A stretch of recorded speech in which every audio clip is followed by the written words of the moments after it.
បាទសួស្តីនឹងជំរាបសួរបាទទៅដល់បងប្អូនបាទពុកម៉ែលោកយាយលោកតាយើងហ្នឹងហើយសម្រាប់ថ្ងៃនេះផ្ទាល់បាទបងប្អូនពុកម៉ែលោកយាយលោកតាយើងបាទ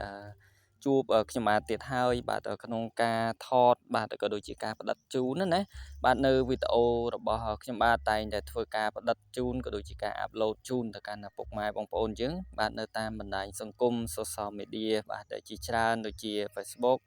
បាទក៏ដូចជា channel YouTube បាទក៏ដូចជាអឺ TikTok នេះផ្ទាល់តែម្ដងផងដែរពុកម៉ែបងប្អូនយើងណាហ្នឹងហើយហើយសម្រាប់ថ្ងៃនេះផ្ទាល់គឺខ្ញុំបាទបាន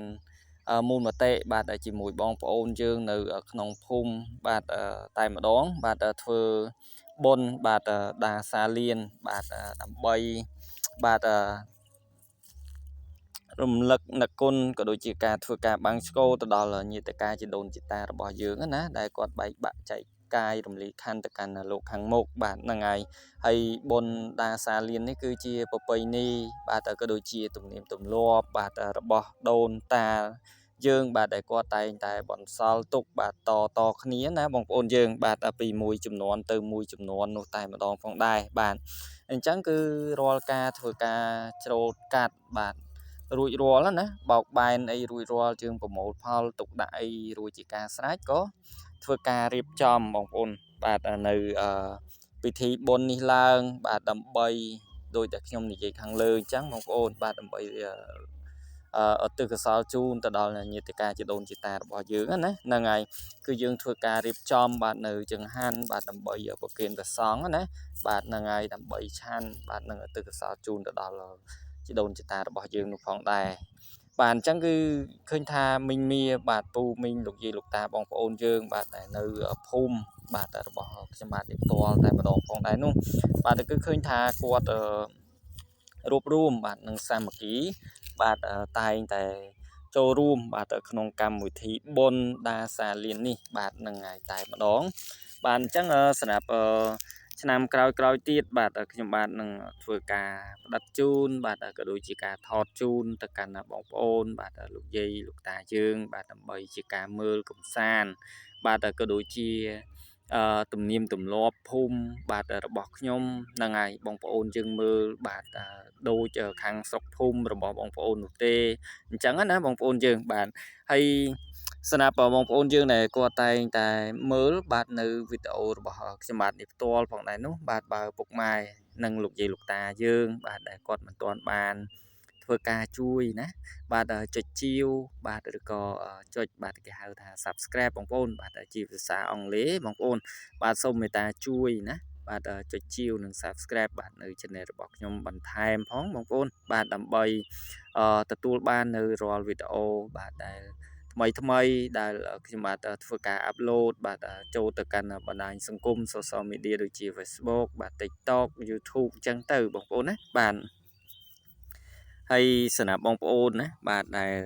គាត់តែងតែចង់ share បាទហ្នឹងហើយសូមមេត្តាជួយ share នៅវីដេអូម្នាក់មួយបន្ថែមទៅបងប្អូនហ្នឹងហើយបាទអញ្ចឹងនេះបាទគឺជាការ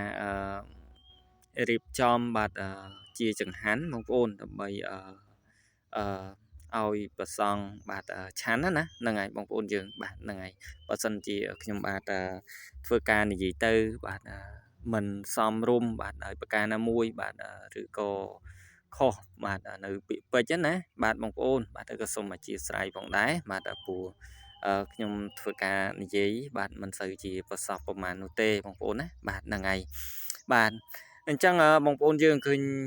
ទេហ្នឹងហើយគឺមានបងប្អូនយើងជាច្រើនបាទហ្នឹងហើយគឺយើងមូលមតិគ្នាបាទដើម្បីជាឯកច្ឆ័ន្ទបាទដើម្បីជាធ្វើចង្ហាន់បាទប្រគេនព្រះសង្ឃបាទហើយយើងថ្ងៃត្រង់បាទដែលយើងធ្វើការប្រគេនចង្ហាន់ជូនព្រះសង្ឃបាទជាកិច្ចបង្ហើយបុណ្យតែម្ដងណាហ្នឹងហើយបាទហើយសម្រាប់ឆ្នាំទៅបងប្អូនណាហ្នឹងហើយគឺខ្ញុំបាទមិនបានធ្វើការថតជូននិងផ្ដិតជូនពុកម៉ែបងប្អូនយើងហ្នឹងហើយដោយសារតែខ្ញុំបាទរវល់ច្រើនណាបងប្អូនយើងបាទតែឆ្នាំនេះគឺខ្ញុំឆ្លៀតធ្វើជូនណាបាទពុកម៉ែបងប្អូនយើងបាទក៏ដូចជាការថតជូនតែម្ដងបាទដើម្បីទុកចែកជូនណាបងប្អូនកូនក្មួយបាទដែលគាត់ ចំនួនក្រោយៗទៀតហ្នឹងហើយដើម្បីឲ្យគាត់រក្សាទុកបាទក៏ដូចជាគាត់បានឃើញហ្នឹងហើយនៅរាល់វីដេអូបាទនីមួយដែលខ្ញុំបាទធ្វើការរៀបចំឡើងបាទក៏ដូចជាការថតណាបងប្អូនបាទពីសកម្មភាពពុកម៉ែបងប្អូនយើងបាទដែលគាត់រួបរวมហ្នឹងហើយសាមគ្គីគ្នាហ្នឹងហើយអញ្ចឹងគឺការរួបរวมសាមគ្គីគ្នាបាទជាធ្លុងមួយបងប្អូនបាទហ្នឹងហើយជាធ្លុងមួយដើម្បីវិវត្តណាបាទក៏ដូចជាការអឺរក្សាទុកបាទនៅទំនៀមទម្លាប់ប្រពៃណីបាទរបស់ពុកម៉ែបងប្អូនលោកយាយលោកតាយើងដែលជំនាន់មុនហ្នឹងណាហ្នឹងហើយដែលគាត់បន្សល់ទុកឲ្យយើងនៅក្មេងៗជំនាន់ក្រោយនេះគឺយើងត្រូវតែធ្វើការបាទបងប្អូនណាបាទរក្សាទុកហ្នឹងហើយជាកេរដំណែលរបស់គាត់នេះតែម្ដងផងដែរហ្នឹងហើយអញ្ចឹងជាគំរូមួយដ៏ល្អបាទស្ដាប់បុណ្យទាននីមួយបងប្អូនបាទគឺយើងចិត្តដល់ថ្ងៃចូលឆ្នាំនេះផងដែរបងប្អូនបាទតែងតែបងប្អូនយើងមួយចំនួនបាទតាមផ្ទះតាមភូមិណាហ្នឹងហើយតែងតែធ្វើការបាំងស្កូលបាទហ្នឹងហើយទៅកសល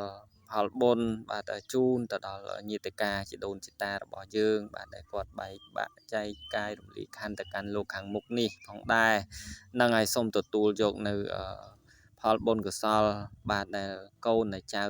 ក៏ដូចជាបងប្អូនយើងទាំងអស់គ្នាហ្នឹងហើយដែលតែងតែធ្វើការទិសកុសលជូនបាទសូមទទួលបានមកវិញនៅសេចក្តីសុខនិងសេចក្តីចម្រើនណាបងប្អូនបាទហ្នឹងហើយសុខសាន្តហ្នឹងហើយឲ្យមានសុខភាពមុនទាំងអស់គ្នាមិនថាតែខ្ញុំបាទជាអ្នកថតវីដេអូនេះផ្ទាល់បាទគេហៅថា admin នេះផ្ទាល់តែម្ដងផងដែរបងប្អូនយើងណាហ្នឹងហើយអញ្ចឹងក៏សូមអរគុណបាទទៅដល់លោកយាយលោកតាពុកម៉ែបងប្អូនយើងបាទក៏ដូចជាកូនក្មួយបាទដែលតែងតែមើល